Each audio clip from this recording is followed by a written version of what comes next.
여러분 안녕하십니까? 광주 MBC 뉴스데스크입니다. 민주당 대선 후보 선출을 위한 경선 열기가 갈수록 뜨거워지고 있습니다. 정세균 후보의 사퇴라는 새로운 변수까지 더해진 가운데 유력 주자들은 추석 명절과 호남권 경선을 겨냥한 총력전을 예고하고 있습니다. 문영철 기자가 보도합니다. 누적 득표율 51.4%를 기록하며 민주당 경선 주자 가운데 선두를 달리고 있는 이재명 후보. 1차 슈퍼위크가 끝난 뒤 곧바로 전남권 공약을 발표한 이 후보는 오는 16일 광주에서 열리는 토론회에 참석한 데 이어 명절 연휴에는 호남을 돌며 민심 잡기에 주력할 계획입니다. 지금까지 치러진 4차례 순회 경선과 1차 선거인단 투표에서 대세를 확인한 이 후보 측은 정세균 후보의 사퇴 이후 1위 후보로의 쏠림 현상을 예상하며 본선 직행을 자신하는 분위기입니다. 1위 후보를 밀어주는 그런 양상이 나타나지 않을까 예측하고요. 광주 전남도 그런 어떤 파장에서 크게 벗어나지 않는다. 의원직 사퇴를 선언하며 배수의 진을 친 이낙연 후보도 경선의 최대 승부처이자 정치적 고향인 호남에서 총력전을 예고하고 있습니다. 이 후보는 오는 16일 광주에서 캠프 소속 의원들과 회의를 갖고 토요일부터는 호남 곳곳을 순회하며 선두인 이재명 후보와의 격차를 줄이는 데 주력할 계획입니다.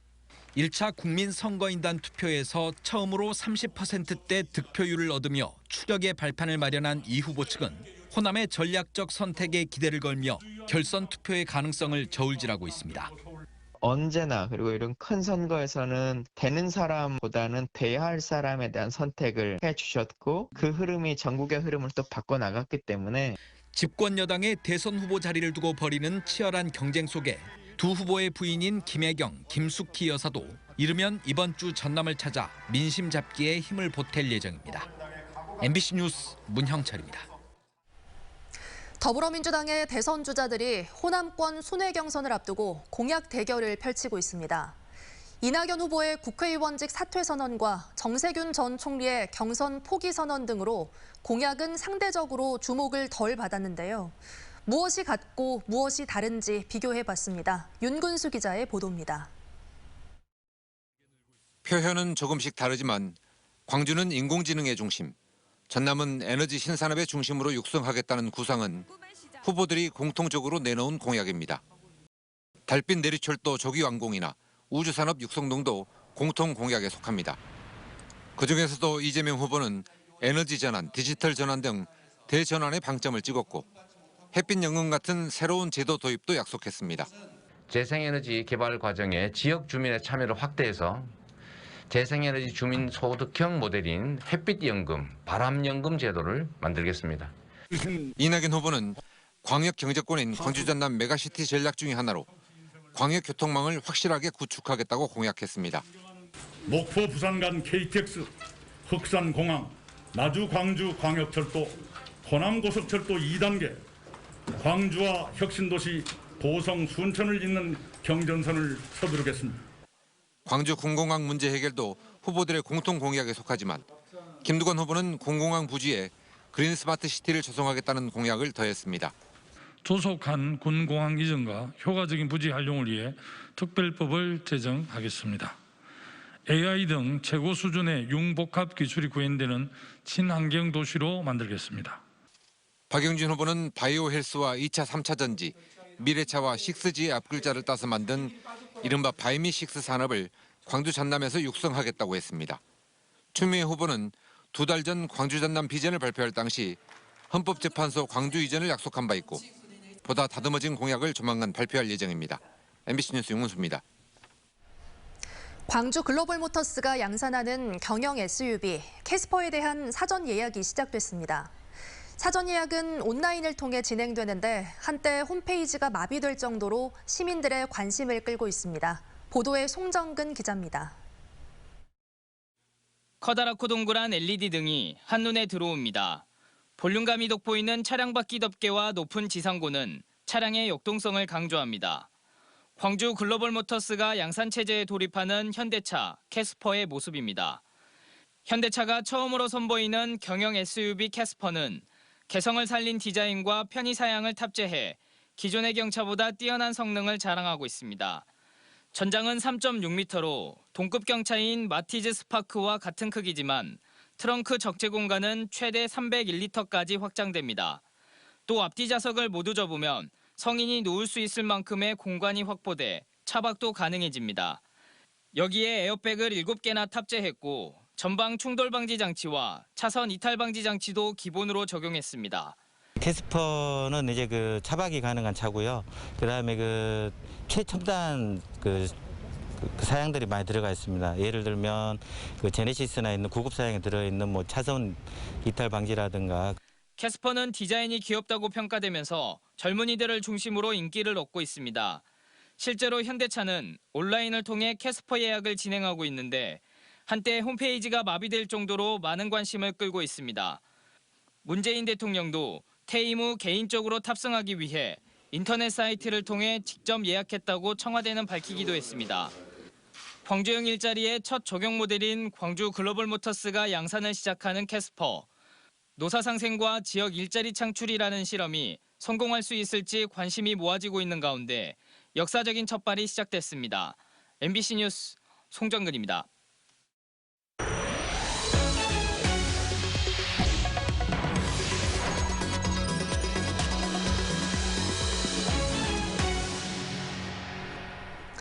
부동산 투기 의혹으로 경찰 수사를 받고 있던 목포시 의원이 숨진 채 발견됐습니다. 경찰은 인근 CCTV 영상 등을 확보해 정확한 사망 경위를 조사하고 있습니다. 김한수 기자가 취재했습니다. 목포시 고화도의 한 공원에 경찰차가 서 있습니다. 이곳에서 오늘 오전 11시 40분쯤 목포시의회 A 의원이 숨진 채 발견됐습니다. 하루 전 마지막으로 통화한 뒤 오전부터 연락이 되지 않자 가족들이 찾아 나섰던 겁니다.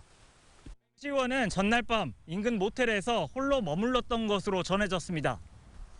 경찰은 인근 CCTV를 통해 새벽녘 A 의원이 홀로 모텔 밖으로 나선 것을 확인했고 유서가 발견된 점 등을 미뤄 극단적 선택으로 보고 있습니다.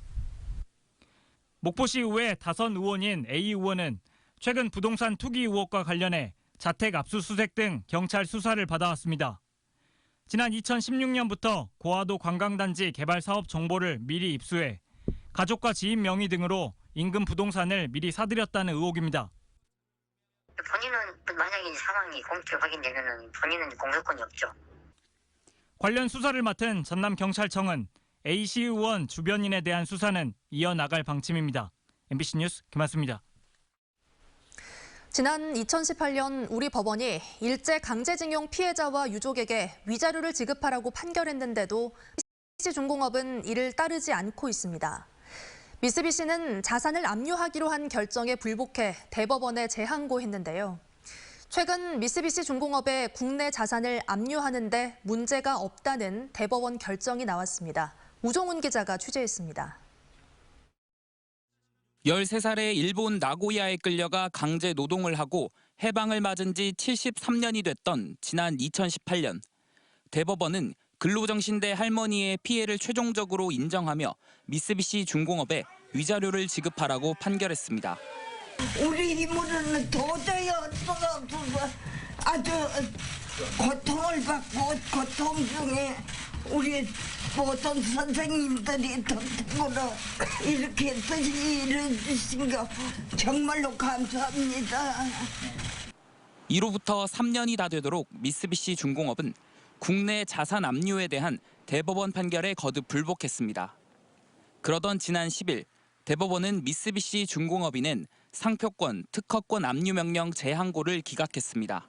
1965년 한일 협정으로 손해배상에 대한 문제가 최종적으로 해결됐다는 미쓰비시 중공업의 주장이 받아들여질 수 없다는 겁니다.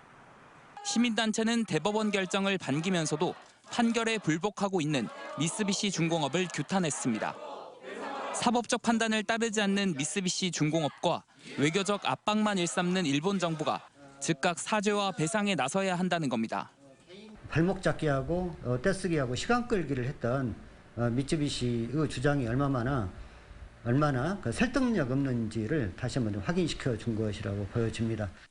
국내 자산 압류에 문제가 없다는 대법원의 판단이 다시금 나왔지만 압류 재산을 현금화하기 위해 진행되고 있는 또 다른 소송에서 미쓰비시 중공업이 같은 전략으로 시간을 지체할 여지가 있어 책임 있는 자세를 촉구하는 목소리가 커지고 있습니다.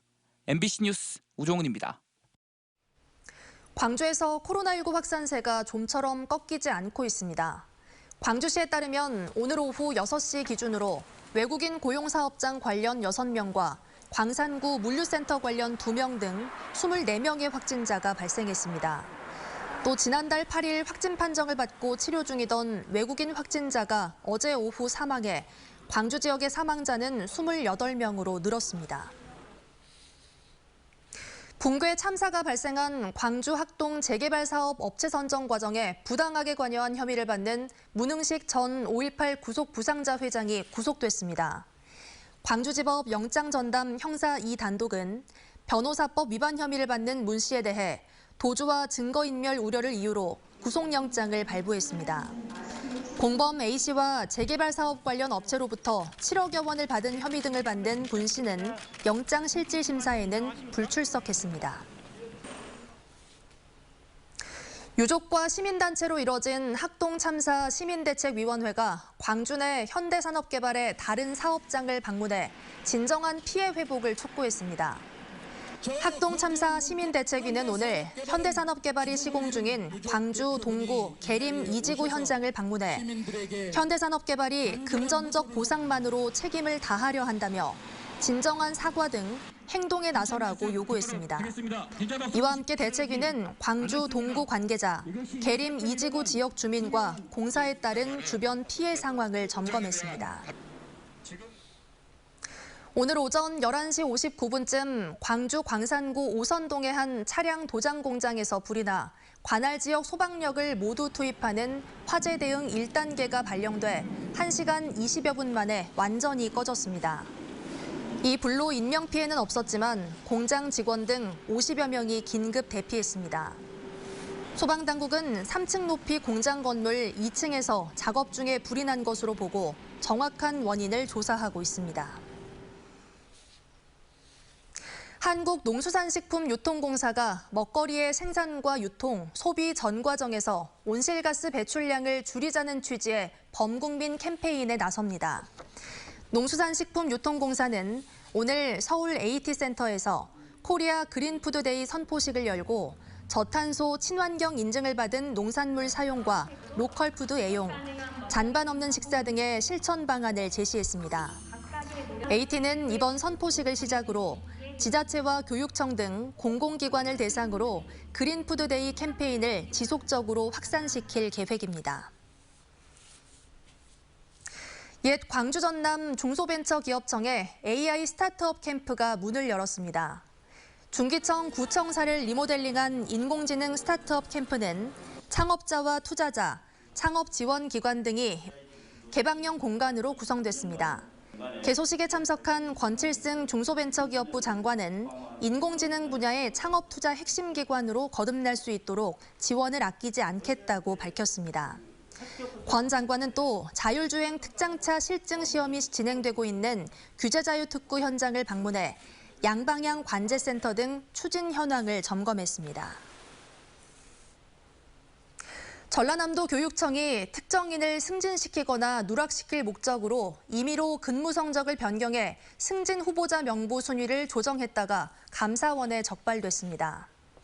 감사원은 전남도 교육청 정기 감사 결과 일반직 7급 공무원의 근평점을 확정한 뒤 본청에서 근무했다는 이유로 근평점을 임의로 상향하거나 경력이 짧다는 이유로 5명의 점수를 깎는 등 순위를 조정한 사실을 확인했습니다. 감사원은 전남도 교육감에게 인사 업무를 부당하게 처리한 담당자들을 징계 조치할 것을 요구했습니다. 전라남도가 코로나19 확산으로 어려움을 겪고 있는 소상공인에게 임대료를 인하해준 도내 착한 임대인 523명을 대상으로 재산세를 경감했습니다.